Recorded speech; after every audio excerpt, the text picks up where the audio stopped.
Gold, trusted gold buyers. మీరు తాకట్టు పెట్టిన బంగారాన్ని విడిపించి ఈ రోజు ఉన్న మార్కెట్ ధరకు కొనబడను. అవతల చేసింది నచ్చి ఉండొచ్చు, మనం చేసింది నచ్చి ఉండకపోవచ్చు.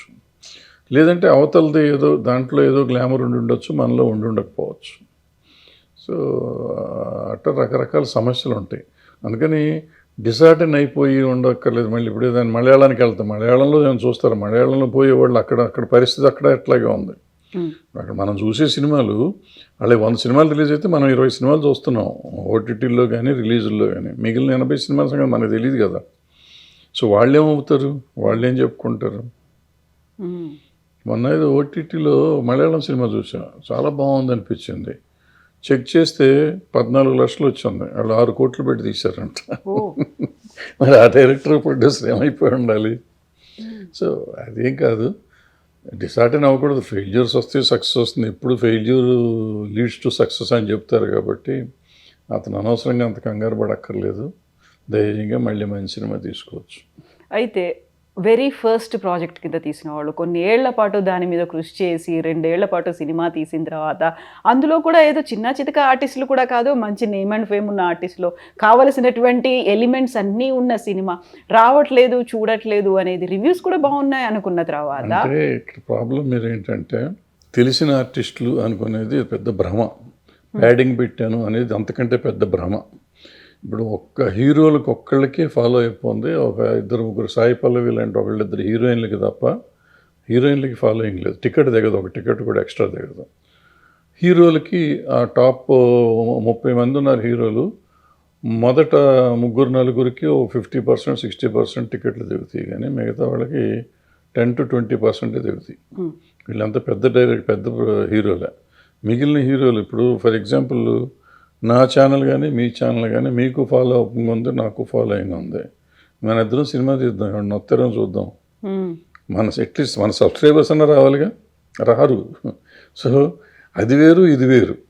ఆ ఫాలోయింగ్ ఉంది కాబట్టి వాళ్ళు ఏదో చూసేస్తారు అనుకుంటే ఇవాళ టాప్స్ హీరోస్ సినిమాలు ఈ సంవత్సరం అన్నీ ఫ్లాప్ అయినాయిగా.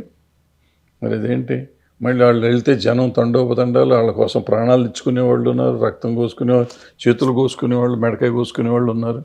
ఉన్న సినిమాలు ఆడతలేదు కదా, ఓపెనింగ్లు కూడా రావట్లేదు కదా. మరి వాళ్ళు ఏమైపోవాలి. అందుకని ఇట్లా అయ్యేది కాదు. చిన్న సినిమా బతకాలి అనేది ఉంటుంది. ఆ తర్వాత మిగతా భాషల్లో చేసినట్టుగా ప్రయోగాలు కావచ్చు, ఒక కమర్షియల్ కాకుండా ఆర్ట్ ఫిల్మ్స్ అనేవి రావాలి, ఇలాంటివన్నీ మనం మాట్లాడుకుంటూ ఉంటాం.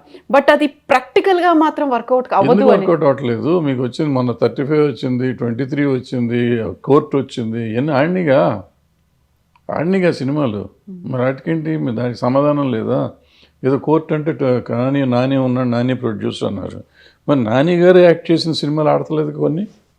ఇప్పుడు అన్నీ బాగానే ఉన్నాయి ఈ సంవత్సరం. అంతకుముందు లాస్ట్ బిఫోర్ ఇయర్ ఆయన చేసినవన్నీ పోయినాయి వరుసగా. దిల్ రాజు గారు పెద్ద ప్రొడ్యూసరు, మరి ఆయన సినిమాలు వరుసగా ఫ్లాప్ అయినాయి కదా. సితారా ఎంటర్టైన్మెంట్, విజయ్ దేవరకొండ చాలా పెద్ద హీరో, కింగ్డమ్ పోయింది. మరి వార్, ఎన్టీఆర్ పోయింది. అట్లా చెప్పుకుంటూ పోతే అదేది గేమ్ చేంజర్, రామ్ చరణ్ పోయింది. పోయినాయి కదా. మరి ఈయనకి ఎందుకు అంత బాధ? ఇప్పుడు మనం జనంతో పాటు పోతున్నాం, నీళ్లు పోతాంటే నీళ్లు కొట్టుకుపోతూ ఉంటారు అంతే. మరి నిలదొక్కుని వెనక్కి రావాలి. ఎదురు స్విమ్ చేసి వస్తున్నారు వాళ్ళంతా. అందుకే నిలబడి మళ్ళీ హీరోలు వాళ్ళు మళ్ళీ నెక్స్ట్ సినిమాలు చేస్తున్నారు, మళ్ళీ అదే క్రేజ్ తెచ్చుకుంటున్నారు, నిలబడుతున్నారు. అది చెయ్యాలి తప్ప నేను చెప్తూ కొట్టుకుంటా చెప్పుకుంటాం, అది కరెక్ట్ కాదు. సో ప్రమోషన్స్లో భాగంగా వీళ్ళు చేస్తున్నటువంటి క్యాంపెయిన్లు కావచ్చు, ఇస్తున్నటువంటి ప్రసంగాలు కావచ్చు, అవి బూమరాంగ్ అవుతున్నాయి అనేటువంటి అనాలిసిస్లు కూడా వినిపిస్తున్నాయి. అవును, డెఫినెట్గా. అంటే ఎప్పుడు మనం సినిమా తీస్తాం, మనం ప్రేక్షకుల ఆదరణ, ఒక రకంగా చెప్పాలంటే వాళ్ళు దయచేసి మన సినిమా చూడాలి. వాళ్ళు డబ్బులు పెట్టి చూస్తారు. సో మన మీద ఎంతో కొంత జాలియో, దయ, క్షమ ఇటువంటివి ఉండాలి. వాళ్ళని మనం ఛాలెంజ్ చేయటం, నేను చించేసా, పొడిచేసా, చూడు నువ్వు సినిమా, ఈ సినిమాతో అంత చేస్తాం ఇండస్ట్రీది, ఎవరు చూస్తారు? లేకపోతే నేను కష్టపడ్డాను, నువ్వు చూడండి, నువ్వు ఎవరు పడతావు? నీ కోసం పడుతున్నావు, నా కోసం పడతలేదు కదా. నేనెందుకు చూడాలి?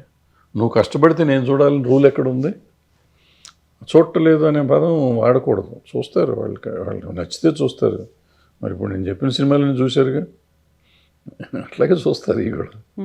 అంతేగాని ఊరికి మనం ఇంకో ట్రాక్ మాట్లాడకూడదు.